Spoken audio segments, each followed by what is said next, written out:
So when you inhale, if you inhale and hold if you take 5 seconds to breathe in, your heart will accelerate slightly. The interbeat intervals will decrease, meaning the beats are closer together, and so your heart rate is faster. And that is measurable.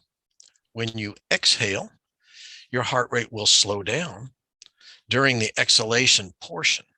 And this is all due to the homeostatic mechanisms controlling blood flow, circulation, as it relates to respiration and any exertional or demands there might be on the heart. But in the normal resting state, if you are slow breathing, your heart rate will increase on your inhalation and it will decrease on the exhalation. That is critical. That's crucial to understanding heart rate variability. That's normal, that's healthy, that's good.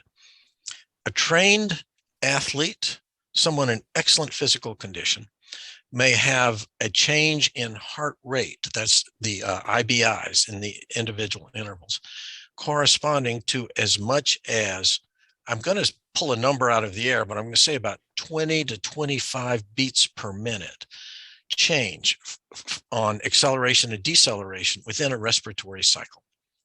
Well, that's a good thing. That's a healthy heart that is responding physiologically to changes going on homeostatically in terms of the brain, the baroreceptors in your circulation, in your aorta, will sense the changes in heart rate and will send signals to central nervous system. Central nervous system sends signals back to heart, which will adjust the heart to account for these changes in acceleration and deceleration. That is necessary to maintain blood pressure homeostasis.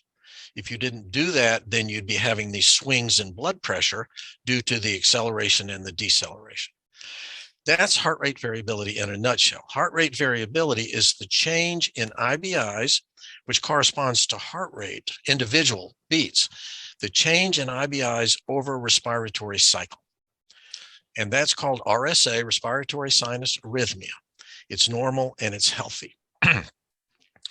So the good news is that a healthy functioning heart that has no heart disease in an individual who is not overly burdened with stress or any medical conditions will exhibit this normal variation in heart rate over the respiratory cycle, where you can measure, you can easily visualize increases in heart rate or acceleration on inhalation, on a slow, deep breath, and then a deceleration. The heart will slow down measurably in IBIs on acceleration.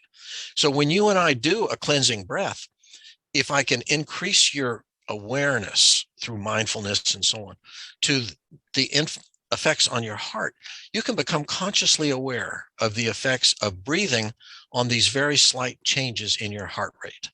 That's the approach to good physiological maintenance and self-care.